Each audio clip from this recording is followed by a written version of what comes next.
نحمده ونصلي على رسوله الكريم اما بعد فاعوذ بالله من الشيطان الرجيم بسم الله الرحمن الرحيم وقاتلوا في سبيل الله الذين يقاتلونكم ولا تعتدوا ان الله لا يحب المعتدين واقتلوهم حيث ثقفتموهم واخرجوهم من حيث اخرجوكم والفتنة اشد من القتل ولا تقاتلوهم عند المسجد الحرام حتى يقاتلوكم فيه فإن قاتلوكم فاقتلوهم كذلك جزاء الكافرين فإن انتهوا فإن الله غفور رحيم وقاتلوهم حتى لا تكون فتنة ويكون الدين لله فإن انتهوا فلا عدوان إلا على الظالمين صدق الله العظيم رب اشرح لي صدري ويسر لي امری واحلل عقدۃ من لسانی یفقہوا قولی۔ اس وقت کی جو میری گفتگو ہے وہ سیرت النبی کے ضمن میں ایک نہایت اہم جو بات ہے، جو اکثر جو ہمارے سیرت کے مصنفین تھے، آج نہیں، اب تو جو کتابیں لکھی جا رہی ہیں ان میں حقائق سامنے آ رہے ہیں، لیکن پچھلی صدی میں جو کتابیں لکھی گئی، خاص طور پر علامہ شبلی جیسے لوگوں کی جو سیرت ہے، اس میں بھی ایک بہت بڑا مغالطہ ہے۔ اور مغالطے کا سبب کیا تھا؟ کیونکہ یورپ میں بڑا پروپیگنڈا کیا گیا کہ اسلام تو تلوار کے زور سے پھیلا ہے، بڑا خونی مذہب ہے، دیکھو جنگیں ہوئی، جنگ بدر ہوئی، یہ ہوئی وہ ہوئی، تو مدافعت کے انداز میں، معذرت خواہانہ انداز میں، اپولوجیٹک انداز میں کہا گیا نہیں نہیں نہیں نہیں نہیں نہیں، حضور نے جنگ خود نہیں لڑی، آپ نے تو صرف دفاع میں جنگ لڑی ہے، آپ نے جنگ کا آغاز نہیں کیا۔ اور یہ در حقیقت سیرت النبی کے اس مرحلے کی بہت غلط تعبیر ہے۔ سب سے پہلے یہ سمجھیے کہ ہجرت کا مطلب کیا تھا۔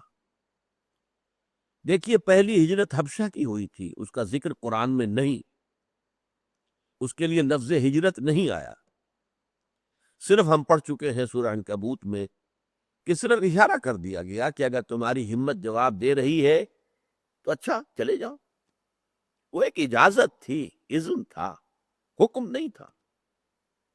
اس کو اچھی طرح نوٹ کرتی، سب نہیں گئے، حضور نہیں گئے، تو وہ تھی در حقیقت کچھ لوگ کہ جو پرسیکیوشن سے اب پریشان اس درجے ہو گئے تھے کہ جیسے حضرت خباب بن الارث رضی اللہ تعالیٰ عنہ نے عرض کیا حضور کے سامنے کہ اب ناقابل برداشت معاملہ ہو رہا ہے، حضور ہمارے لیے اللہ سے دعا کی۔ جبکہ ہجرت مدینہ فرض تھی، اس ہجرت کا ذکر سورۃ النحل میں بھی آیا، سورۃ الحج میں بھی آیا، کیونکہ یہ صورتیں جو ہے یہ بالکل ہجرت کے قریب نازل ہوئی، اور پھر اس کے بعد مدنی صورتوں میں اس کا ذکر، اور یہ فرض تھی۔ اب مغربی مصنفین نے ہجرت کے لیے لفظ استعمال کیا فلائٹ، فرار، فلائٹ ٹو مدینہ، انا للہ و انا الیہ راجعون۔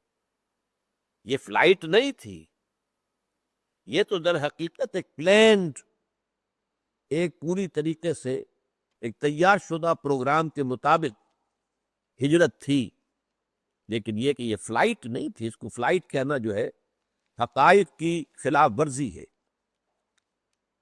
یہ مستشرقین نے اس کے لیے لفظ استعمال کیا، یہ مائیگریشن آپ اسے کہہ سکتے ہیں، لیکن فلائٹ نہیں، فرار نہیں، موت سے بچ کر نہیں، بلکہ ایک آلٹرنیٹ بیس کے طور پر، کہ پہلے حضور نے توقع کی تھی کہ میں طائف جا کر ایک آلٹرنیٹ بیس بنا لوں اپنا، یہ مکے والے تو اب ابو طالب کے انتقال کے بعد تل گئے ہیں کہ مجھے قتل کر دیں گے، وہاں سے آپ خالی ہاتھ واپس آئے، اللہ نے کھڑکی کھول دی مدینے کی طرف، وہاں سے جب 75 افراد آ گئے اور ان میں بڑے بڑے سردار تھے، اوس کے بھی اور خزرج کے بھی، تو پھر حضور نے سمجھا کہ ہاں اب وہ جگہ آلٹرنیٹ بیس ہے کہ وہاں اپنا مقام جو ہے مرکز بنا کر، بیس بنا کر، پھر ہم ان کے خلاف جد و جہد کریں گے۔ تو ہجرت میں اور فلائٹ میں، فرار میں زمین و آسمان کا فرق ہے، اور جیسا کہ ہم بعد میں دیکھیں گے ہجرت مدینہ فرض تھی ہر صاحب ایمان کے۔ یہی وجہ ہے کہ حضور نے ہجرت کے فوراً بعد صرف 6 مہینے لیے ہیں جس میں کوئی اقدام نہیں کیا۔ ان 6 مہینوں میں کیا کام کیا؟ Consolidation of his position at Medina. مضبوط اپنی جگہ تو بن جائے نا، اپنا بیس مضبوط ہو تبھی تو کوئی آفینسو آپ لانچ کر سکتے ہیں. اس کے کیا پہلو تھے؟ نمبر 1 جس کا ذکر میں کر چکا پچھلی نشست میں، مسجد نبوی کی تعمیر. اب یہ اقامت الصلاۃ کی جگہ بھی ہے، یہی خانقاہ ہے، تزکیہ حضور یہی فرما رہے ہیں صحابہ کا، یہی تعلیم گاہ ہے، یہی حضور تعلیم دے رہے ہیں. اصحاب صفہ بیٹھے ہوئے ہیں اور علم حاصل کر رہے ہیں. کہیں سے کچھ آ گیا تو کھا لیا، ورنہ فاقے سے. کوئی کام نہیں کر رہے، کوئی جاب نہیں کر رہے، کوئی مزدوری نہیں کر، بیٹھے ہیں 24 گھنٹے. مسجد بن گئی. یہ مسجد ہی پارلیمنٹ بھی تھی، دارالندوہ بھی تھا، مشورے کی جگہ بھی تھی، سارے فیصلے یہی ہوتے تھے. مرکز سمجھیے کہ یہ مرکز تھا. نمبر 2 کام کیا کیا؟ مؤاخات بین المہاجرین والانصار. تو آپ کو معلوم ہے مہاجرین قریش میں سے تھے، وہ قبیلہ اور، یہ انصار اوس اور خزرج کے ہیں، یہ قبائل اور وہاں اس قبائلی معاشرے کے اندر تو قبیلہ مختلف ہونا بہت معنی رکھتا تھا. ان کے درمیان وہ دوستی، وہ اخوت تو نہیں ہو سکتی جو اپنے قبیلے کے لوگوں کے مابین ہوتی ہے. تو مبادا یہ دونوں طبقے علیحدہ علیحدہ رہے تو امت کے اندر قوت کہاں سے آئے گی پھر؟ لہذا حضور نے کیا کیا؟ یہ ماسٹر سٹروک ہے، تاریخ میں اس کی کوئی مثال نہیں ملتی. مواخات بین المہاجرین والانصار. ایک مہاجر ایک انصاری، جڑو بھائی تم ایک آپس میں بھائی ہو، ایک اور انصاری ایک اور مہاجر آپس میں بھائی ہے. مہاجرین اور انصار کے درمیان مواخات ہو گئی. اور یہ مواخات کیسی تھی؟ انصاری بھائی اپنے مہاجر بھائی کو لے کر گیا، یہ میرا گھر ہے بھائی، میں اس میں دیوار بیچ میں کھینچ دیتا ہوں، آدھا تمہارا آدھا میرا. تمہیں میرے نبی اور رسول محمد نے صلی اللہ علیہ وسلم میرا بھائی قرار دیا ہے، کیسے ہو سکتا ہے کہ میں گھر والا ہوں تم بے گھر رہو؟ دکانیں تقسیم کر دی، لو بھائی اس دکان میں نے یہ دیوار کھڑی کر دی، یہ تمہاری یہ میری. یہاں تک کہ یہ آخری بات ہو سکتی ہے کہ ایک انصاری صحابی اپنے مہاجر بھائی کو لے گئے اور کہا دیکھو بھائی میری یہ 2 بیویاں ہیں. اس وقت تک پردے کے احکام نہیں تھے، عرب میں پردہ تھا ہی نہیں. پردے کے احکام تو ابھی 3-4 سال بعد آئیں گے، غزوہ احزاب میں، سورہ احزاب میں اور سورہ نور میں. لو بھائی یہ میری 2 بیویاں ہیں، میں جو تمہارا چوائس پہلا ہے، جو تمہیں پسند ہو اشارہ کرو، میں طلاق دے دوں گا، تم شادی کر لیں. میں یہ نہیں کر سکتا کہ میرے گھر میں 2 بیویاں ہوں اور میرا بھائی جو ہے اس کا گھر آباد ہو. یہ مواخات آپ سوچئے، تاریخ کو کوئی مثال نہیں. اب یہ وہ یقین انٹیگریٹ ہو گیا معاشرہ. نمبر 3 اوس اور خزرج تو مسلمان ہو گئے کہ 3 یہودی قبیلے موجود تھے، طاقتور تھے، زیادہ تعلیم یافتہ تھے. بالکل وہی فرق سمجھیے جو ہندوستان متحدہ جو تھا تو مسلمان اور ہندوؤں کا جو فرق تھا. ہندو سرمایہ دار تھا، تعلیم یافتہ تھا، مسلمان غریب تھے، تعلیم میں پیچھے تھے، ملازمتوں میں پیچھے تھے، تجارت تو سرے سے نہیں تھی. وہی معاملہ تھا. یہ جو 3 قبیلے تھے، بنو قینقاع، بنو نذیر یا نذیر اور بنو قریظہ، اور اتفاق سے ان کے قلعے تھے باقاعدہ جو مدینے کے ارد گرد تھے، تو اسٹریٹجک پوائنٹ آف ویو سے انتہائی ایک خطرناک تھے. اگر قریش کی طرف سے حملہ ہوتا ہے اور یہ ان کی مدد کرے تو مدینے کا ڈیفنس مشکل ہو جائے گا. لہذا a pact of joint defence of Medina, مدینے کے دفاع کے لیے ایک معاہدہ، اسے کہتے ہیں میثاق مدینہ. حضور نے 3 قبیلوں کے ساتھ عہد کر لیا، معاہدہ کریے، دیکھو تم اپنے نظام میں رہو، تمہارا دین تمہارا ہے، ہمارا دین ہمارا ہے، لیکن ہم مدینے کی حفاظت اور دفاع کے لیے ایک امت کی حیثیت سے کام کریں گے. سب نے مان لیا، گویا کہ پابند ہو گئے. اگرچہ وہ بعد میں توڑتے رہے، ایک ایک کر کے وعدہ توڑا اپنا، اور اس وعدہ خلافی کی پھر انہیں سزا بھی دی گئی، لیکن اس وقت تو جکڑے گئے نا، اور فوری طور پر تو وہ کوئی قدم نہیں اٹھا سکے. اور اسی میں ایک اور ماسٹر سٹروک تھا، اور یہ کہنا مشکل ہے کہ آیا یہ حضور کا اجتہاد تھا یا اللہ کا حکم تھا. اللہ کا حکم بھی ہو سکتا ہے وحی خفی کے ذریعے سے، قرآن میں ذکر نہیں ہے، اور یہ بھی ہو سکتا ہے کہ حضور کا اجتہاد ہو اور اللہ نے اس کو توثیق کر دی کہ 16 مہینے تک ابھی قبلہ وہی رکھا جو یہود کا ہے۔ اس میں یہود کی دلجوئی تھی کہ انہوں نے یہ سمجھا، بڑا خطرہ محسوس نہیں کیا کہ یہ کوئی نئی امت بن رہی ہے، جب انہوں نے دیکھا کہ وہ ہمارا مرکز ہی ان کا مرکز ہے، یہ بھی رخ کر کے ادھر ہی بیت المقدس کی طرف رخ کر کے نماز پڑھ رہے ہیں، تو ایک طرح سے میں الفاظ استعمال کر رہا ہوں کہ یہ تو ہمارے کیمپ فالوورز ہے، ہمیں کوئی اندیشہ نہیں ہے۔ یہ بھی ایک دفاعی جو ہے حضور کے لیے، اب اللہ کے حکم سے ہوا یا حضور نے خود کیا، آپ کا ذاتی اجتہاد بھی ہو سکتا۔ لہذا یہ 4 چیزیں اہم ہیں 6 مہینے کے اندر۔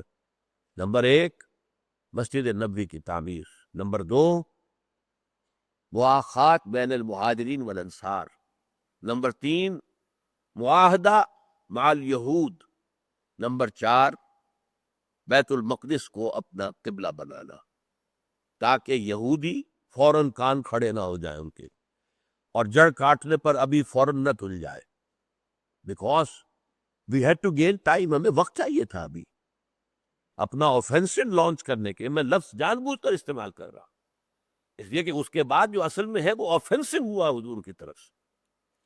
7ویں مہینے سے حضور نے چھوٹے چھوٹے گروپ بھیجنے شروع کر دیے to threaten the life line of Mecca. مکے کی لائف لائن کیا تھی؟ وہاں ہوتا کچھ نہیں تھا، نہ کوئی پیدا ہو رہا ہے، نہ کوئی باغ ہے، نہ کوئی کھیت ہے، کچھ بھی نہیں، بوادن غیر ذی زرع۔ اب ان کا کیا تھا معاش کا؟ ان کے قبیلے، ان کے قافلے جاتے تھے تجارتی، پوری ایسٹ ویسٹ جو تجارت تھی، ایسٹ ویسٹ ٹریڈ، جو بڑی پرانی دنیا کی ایک بات ہے، اس کا لنک بن گئے یہ قریش۔ پہلے قوم سبا تھی، اس کا مطلب سمجھ لیجئے کہ فار ایسٹ سے، ہندوستان سے سارا مال تجارت جو ہے وہ یمن کے ساحل پر آ گیا۔ بحر سویس تو تھی نہیں، کیسے یورپ جائیں؟ یورپ جانے کے لیے تو پھر جو ہے وہ راستہ بھی معلوم نہیں تھا، وہ تو بعد میں 1492 میں 1498 میں وہ جو واسکو ڈی گاما نے راستہ تلاش کیا ہے round the Cape of Good Hope, کہ افریقہ کے جنوب سے ہو کر نکل کر یورپ جائیں، نہیں، شکل کیا اختیار کی گئی کہ سارا مال مشرق سے آ کر اتر گیا یمن کی بندرگاہ پر، ادھر یورپ سے سارا مال آ کر شام کے ساحل پر اتر گیا۔ اب یہ چلتے تھے کیریمانز، وہاں سے وہ مال اٹھایا ادھر لے آئے، یہاں سے مال اٹھایا وہاں لے گئے، تو they became the link in the east west trade۔ پہلے قریش سے پہلے یہ قوم سبا تھی، بڑی زبردست قوم تھی، جب ان پر اللہ کا عذاب آیا اس کے بعد یہ قریش کے ہاتھ پہ آ گیا۔ monopoly of that trade، east west trade was in the hands of the Quraysh. اس کو تھریٹن کیا حضور نے، چھوٹے چھوٹے گروپ بھیجنے شروع کر دیے۔ 8 مہمیں ہیں بدر سے پہلے ایک سال کے اندر۔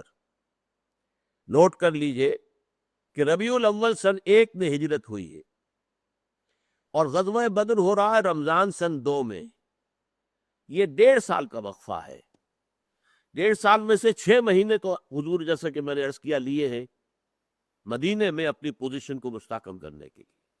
7ویں مہینے سے رمضان سن 1 میں سریہ سیف البحر ہو گیا، شوال میں یعنی اگلے ہی مہینے سریہ رابل ہو گیا۔ یہ سارا جا رہا ہے ویسٹرن کوسٹ کی طرف، جہاں سے قبیلے نکلتے تھے، قافلے نکلتے تھے۔ ذی قعدہ میں ہوگا سریہ خرار۔ اس کے علاوہ 4 غزوات ہیں، ایک سریہ بعد میں ابھی آئے گا۔ سرایا ان کو کہتے ہیں جس میں حضور شامل نہیں ہوتے تھے، آپ بھیج دیتے تھے گروپ، آپ خود نہیں ہوتے تھے، اور غزوہ اس کو کہتے ہیں جس میں آپ بھی شریک ہوتے تھے۔ 4 سرایا، 4 غزوات۔ چنانچہ غزوہ ابواء ہوا ہے صفر سن 2 ہجری میں، غزوہ بوات ہوا ہے ربیع الاول سن 2 میں، غزوہ صفوان ہوا ہے ربیع الاول سن 2 میں، پھر جمادی الاخری میں، جمادی الاولیٰ جمادی الاخری میں غزوہ ذی العشیرہ۔ یہ غزوہ انتہائی اہم تھا۔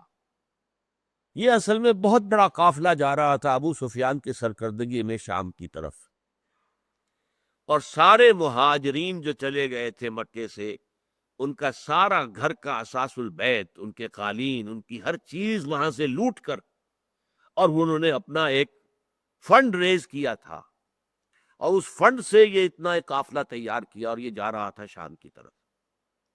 حضور نے اس کا پیچھا کیا، اس کو پکڑنے کی کوشش کی، اس پر حملے کی کوشش کی، لیکن یہ کہ ابو سفیان بڑی تیزی کے ساتھ اپنے قافلے کو لے کر نکل گیا۔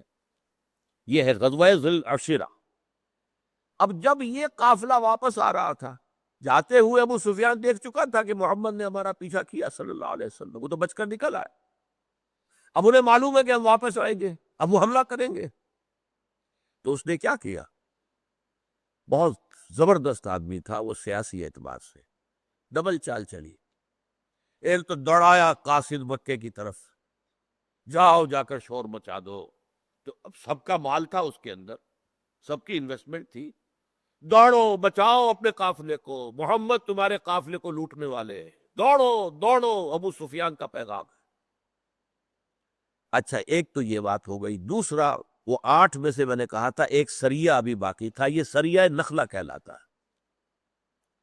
حضور نے 8 افراد کو چنا، عبداللہ ابن جحش رضی اللہ تعالیٰ عنہ کو ان کا امیر بنایا، انہیں ایک خط دے دیا جو کہ مہر لگی ہوئی، انہیں پڑھنے کو نہیں دیا، اجازت نہیں۔ 3 دن کی مسافت پر جب تم پہنچ جاؤ مدینے سے مکے کی طرف، پھر اس کو پڑھنا، کھول کر پڑھنا، اور پھر جو اس میں لکھا ہے اس کے اوپر عمل کرنا۔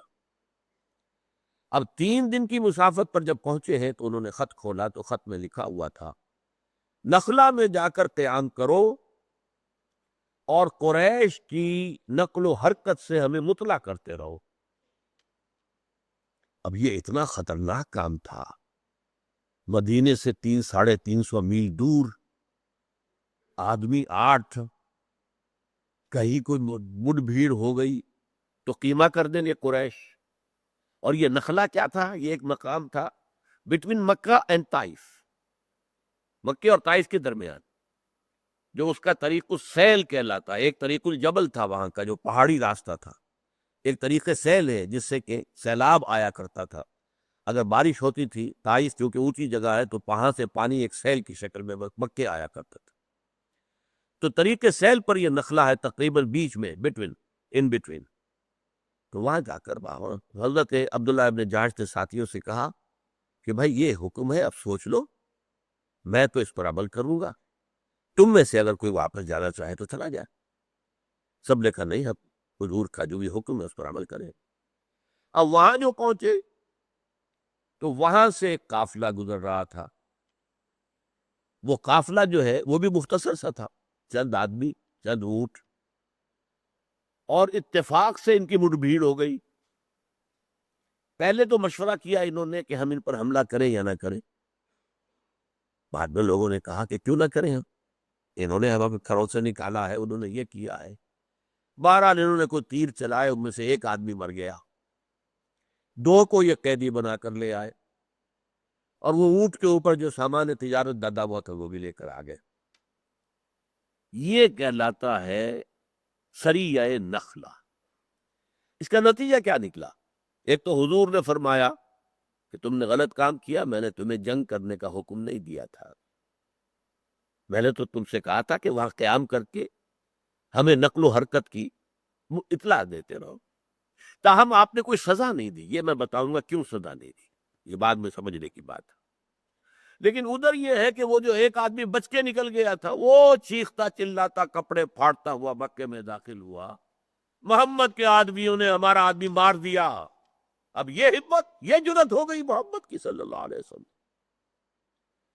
یہ نوٹ کر لیجئے کہ یہ جو ہے رجب سن 2 میں، ربیع الاول سن 1 سے لے کر رجب سن 2 تک مکے والوں کی طرف سے کوئی موو ثابت نہیں ہے کہ انہوں نے کوئی اقدام کیا ہو حضور کے خلاف۔ اس کی وجہ کیا تھی؟ مکے میں دونوں طرح کے آدمی تھے، آج کل کی ایک اصطلاح ہاکس اینڈ ڈوز۔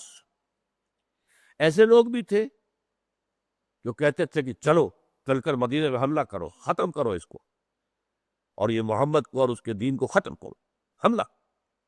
ابو جہل ان کا سردار تھا، عقبہ ابن ابی معیط اس کا ساتھی تھا۔ اور کچھ لوگ تھے ان میں شریف النفس، حکیم بن حزام جو بعد میں ایمان بھی لے آئے، حضرت خدیجہ کے رشتہ داروں میں سے تھے، اور عتبہ ابن ربیعہ بزرگ آدمی تھا۔ اس نے یہ کہا دیکھو قریش،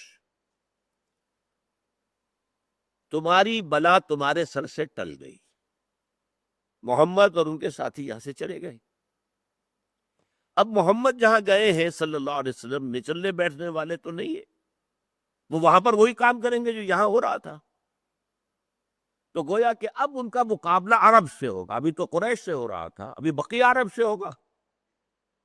اب اگر بقیہ عرب انہیں ختم کر دیں تو جو تم چاہتے ہو جائے گا، بغیر اس کے کہ تم اپنی تلواریں اپنے بھائیوں کے خون میں رگو۔ آخر یہ قرشی کون ہے؟ ہمارے بھائی ہے کہ نہیں؟ محمد کون ہے؟ قریش کا آدمی ہے کہ نہیں صلی اللہ علیہ وسلم؟ یہ ابو بکر کون ہے؟ یہ عمر کون ہے؟ یہ حمزہ کون ہے؟ یہ ان کے ساتھ جو ہے یہ ہمارے بھائی ہے، ہم اپنی تلواروں سے انہیں کاٹے ہوئے ختم کریں، اس کی بجائے عرب ان کو نبٹ لیں گے۔ اور دیکھیے دوسری بات، اس کی جہاں بینی اور دور اندیشی، اور اگر محمد بقیہ عرب پر غالب آ گئے تو ہمارا کیا نقصان ہے؟ وہ محمد قرشی ہے نا صلی اللہ علیہ وسلم، قریش کی حکومت قائم ہو جائے گی پورے عرب کا۔ We stand to lose nothing۔ اگر محمد کی حکومت قائم ہو جاتی ہے صلی اللہ علیہ وسلم تو کس کی ہوئی؟ قرشیوں کی ہوئی۔ محمد کے اولین ساتھی سب قرشی ہیں، ابو بکر کون ہے؟ عمر کون ہے؟ حمزہ کون ہے؟ عثمان کون ہے؟ بنو امیہ کا چشم و چراغ، علی کون ہے؟ عباس کون ہے؟ یہ بات تو یہ اصل میں کشمکش ابھی وہاں چل رہی تھی، ہاکس بھی زور لگا رہے تھے اور ڈوز بھی روک رہے تھے، لیکن ان دو واقعات میں ایک شمال سے دوڑتا ہوا آدمی آیا ہے، اس نے بھی کپڑے پھاڑے، چیخا چلایا، دیکھو ابو سفیان کا پیغام ہے، یہ ایس او ایس کال جسے کہا جاتا ہے جدید اصطلاح میں، کہ ہمارے اس قافلے کے اوپر محمد حملہ کریں گے، محمد کے آدمی لوٹ لیں گے، دوڑو۔ ادھر سے وہ آدمی چیختا ہوا آ گیا طائف کی طرف سے، نخلا کی طرف سے، کہ محمد کے آدمیوں نے ہمارا ایک آدمی مار دیا اور ہمارا مال لوٹ کے لے گئے۔ اب گویا کہ جو ڈوز تھے وہ لاجواب ہو گئے، اب ان کے پاس کیا دلیل رہی؟ کیوں نہ اقدام کریں اب ہم؟ اور اب ابو جہل اور عقبہ ابن ابی معیط وغیرہ جو لوگ تھے، نضر ابن حارث وغیرہ، اب ان کی بات جو ہے وہ مانی گئی۔ تب وہ 1000 کا لشکر نکلا ہے مکے سے۔ یہ ہے در حقیقت اس پورے معاملے کا جو صحیح پرسپیکٹو ہے۔ آغاز حضور کی طرف سے ہوا۔ میں نے آپ کو پہلے بھی کہا تھا کہ دیکھیے جب مکہ آباد تھا، مکے میں لوگ تھے، غلام بھی تھے، وہ اپنی قسمت پر شاکر تھے، غریب بھی تھے، امیر بھی تھے، کوئی کانفلکٹ نہیں تھا۔ پہلی آواز اٹھی یہ سب غلط، تمہارے معبود غلط، تمہارے سرمایہ دار ظالم۔ یہ آواز کس نے اٹھائی؟ حضور۔ چھیڑا کس نے؟ کانفلکٹ کس نے شروع کیا؟ پانی کا ایک تالاب ہو، پانی کھڑا ہوا ہے، آپ نے اس میں پتھر مارا، لہریں اٹھے گی نا اب آخر، لیکن کس نے کیا؟ یہ آپ نے کیا۔ ان کا رد عمل تھا کہ پہلے انہوں نے کہا پاگل ہیں، بس ایسے ہی ہیں، مجنون ہے، دماغ خراب ہوا ہے، کچھ دن میں سمجھ جائیں گے سب۔ اور جو اس کے بعد دیکھا نہیں، انہیں مارو، انہیں پیٹو، انہیں بھوکا رکھو، انہیں جکڑ کر رکھو کہ شاید دن میں تارے نظر آ جائے۔ یہ سارا ان کا رد عمل تھا، لیکن شروع کس نے کیا؟ محمد الرسول اللہ۔ اسی طرح محمد کا مقصد تھا اللہ کے دین کو غالب کرنا۔ وہ مدینے میں جا کر ٹھنڈی چھاؤں میں بیٹھ کے آرام کرنے کے لیے تو نہیں گئے تھے۔ اس مشن، جس کے مشن میں سب سے پہلا معاملہ یہ تھا کہ وہ جو مرکز توحید، جس کو مرکز شرک بنا دیا گیا ہے، اسے واگزار کیا جائے، اسے اصل مرکز توحید بنایا جائے۔ ابراہیم اور اسماعیل نے جس کام کے لیے یہ گھر تعمیر کیا تھا، وہی گھر جو ہے اسی مقصد کے لیے اس کو خاص کیا جائے۔ اور چونکہ قریش پورے عرب کے اندر، چاہے وہاں کوئی فارمل حکومت نہیں تھی عرب کی، کوئی فارمل بادشاہ نہیں تھا، کچھ نہیں تھا، فارمل کوئی آرمی نہیں تھی، لیکن قریش کو پورے جزیرہ نما عرب میں سربراہی حاصل تھی۔ ان کے قافلوں پر کوئی حملہ نہیں کر سکتا تھا، کسی اور کا قافلہ بچ کر نہیں نکل سکتا تھا۔ کیوں ان کے قافلوں پر حملہ نہیں کر سکتے تھے؟ اس لیے کہ ان کے پاس بت رکھے ہوئے تھے، ان کے وہ کسٹوڈین تھے بتوں کے۔ گویا کہ ان کے خدا جو ہے وہ ان کے پاس ہاسٹیجز تھے، وہ ان کا بت اٹھا کے پھینک دیں گے۔ تمام قبیلوں کے بت وہاں رکھے ہوئے تھے۔ وہ حج کے موقع پر آتے تھے، اپنے اپنے بتوں کی زیارت کرتے تھے، چڑھاوے چڑھاتے تھے۔ وہ چڑھاوے بھی انہی کو ملتے تھے نا، قریش کو۔ ڈھاکہ صاحب پہ جا کے چڑھاوا جو جاتا ہے ان کے مجاوروں کو جایا کرتا تھا۔ اب بھی یہ ہے کہ کچھ مجاوروں کو جاتا ہے، کچھ وہ حکومت نے تھوڑا سا کنٹرول کیا ہوا ہے، ورنہ جہاں جو کچھ ہوتا ہے مجاوروں، یہ مجاور تھے اس بیت اللہ کی جس میں کہ سب بت رکھے ہوئے تھے۔ لہذا ان کا سارا مفاد پورے عرب پر چھایا ہوا، کوئی عرب قبیلہ ان کے قافلے پر حملہ نہیں کر سکتا۔ اور پھر یہ کہ چونکہ انہیں مذہبی سیادت حاصل تھی، خانہ کعبہ جو ان کا سب کا مرکز تھا اس کے متولی یہ تھے، لہذا انہیں جو حیثیت حاصل تھی، اب جب تک اس طاقت کو توڑا نہ جاتا اسلام کے غلبے کا کوئی امکان تھا ہی نہیں۔ اسلام کے غلبے کے لیے پہلی ضرورت یہ تھی کہ قریش کی طاقت کو توڑا جائے، لہذا حضور نے آفینسو اختیار کیا ہے۔ پہلے یہ 8 چھوٹے چھوٹے سرایا اور غزوات ہوئے جس میں کہیں کوئی مقابلے کی نوبت نہیں آئی، لیکن 2 نتیجے نکل آئے۔ ایک تو یہ کہ لائف لائن تھریٹن ہو گئی، اکنامک بلاکیڈ ہو گیا مکے کا۔ یہ راستے جتنے ہمارے لیے کھلے ہوئے تھے، کوئی حملہ نہیں کرتا تھا، اب محمد اور اس کے آدمی راستے میں بیٹھے ہوئے ہیں۔ اس کو کہتے بلاکیڈ۔ جیسے 1967 کی جنگ جو ہوئی تھی عرب اسرائیل، وہ جب ایلات کو بلاک کیا ہے صدر ناصر نے، تب ایک دم جھپٹ کر اسرائیل نے حملہ کیا۔ بحیرہ قلزم کے اندر اس کی وہی ایک بندرگاہ تھی، اس کا جب گھیراؤ کر لیا، بلاک کر دیا صدر ناصر نے، تو پھر وہ پوری طاقت کے ساتھ جھپٹ کر اس نے حملہ کی۔ تو یہاں پر در حقیقت اکنامک بلاکیڈ ہو رہا تھا کہ ان کا جو کیریوان روٹ ہے وہ تھریٹن ہو گئے۔ نمبر 2 یہ کہ حضور جہاں بھی گئے چاروں اپنے غزوات کے اندر، وہاں کے قبیلے سے ایک معاہدہ کر لیا، یا تو وہ قبیلہ جو پہلے قریش کا حلیف تھا اب حضور کا حلیف ہو گیا، یا اس نے کہا صاحب ہم آپ کے درمیان نیوٹرل رہیں گے، نہ ہم آپ کی مدد کریں گے ان کے خلاف، نہ ان کی مدد کریں گے آپ کے خلاف۔ اس کا بھی نتیجہ کیا نکلا کہ قریش کا زون آف پولیٹیکل انفلوئنس کم ہو رہا ہے اور حضور کا زون آف پولیٹیکل انفلوئنس بڑھ رہا ہے۔ جو قبیلہ حضور کا حلیف ہو گیا، حضور کی طاقت بڑھ گئی، اور جو نیوٹرل ہو گیا وہ بھی قریش کی طاقت تو کم ہو گئی نا، کہ پہلے وہ قریش کے زیر اثر تھے، قریش کے حلیف تھے، اب وہ قریش کی مدد نہیں کریں گے۔ یہ 2 کام ہے کہ جس کے نتیجے میں 1000 کا لشکر پورے ساز و سامان کے ساتھ اور پوری طریقے سے تیار ہو کر، اسلحہ سے پوری طرح لیس ہو کر آیا ہے، اور ادھر حضور نکلے تھے مدینے سے، تو ارادہ یہ تھا کہ وہ قافلہ جو آ رہا ہے اس قافلے کا مقابلہ کریں گے، اسے روکیں گے۔ میں کہہ رہا تھا وہ بات رہ گئی کہ جو ماسٹر سٹروک کیا تھا ابو سفیان نے، ایک طرف مکے پیغام بھیج دیا ہمیں خطرہ ہے بھیجو مدد، دوسری طرف وہ راستہ بدل گیا، وہ اس راستے پر آیا ہی نہیں کہ جس پہ بدر آتا ہے، بلکہ وہ راستہ بدل کر اور کاہل سمندر کے ساتھ ساتھ، یہ جغرافیہ تھوڑا سا عرب کا آپ کے ذہن میں ہونا چاہیے کہ یہ جو یوں ایک جزیرہ نما آتا ہے، مغرب میں بھی ساحل ہے، مشرق میں بھی ساحل ہے، مغرب میں بحیرہ قلزم ہے، مشرق کے اندر خلیج فارس یا خلیج عربی ہے، اور ایک درمیان میں پہاڑی ایک زون ہے۔ تو پہاڑی زون کے اندر ہی مکہ ہے، پہاڑی زون میں مدینہ ہے، اسی پہاڑی زون میں بدر ہے۔ بدر کا ایک کھلا میدان ہے، جیسا پہاڑوں میں ہو جاتا، قافلے ادھر سے جاتے تھے بدر کی وادی سے گزر کر۔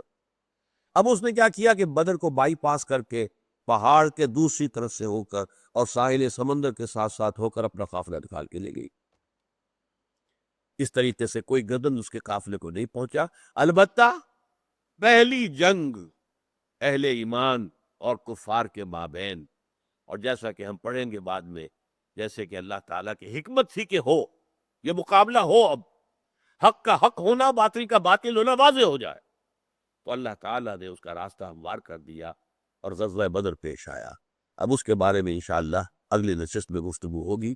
بارک اللہ لی ولکم فی القرآن العظیم ونفعنی وإیاکم بالآیات والذکر الحکیم۔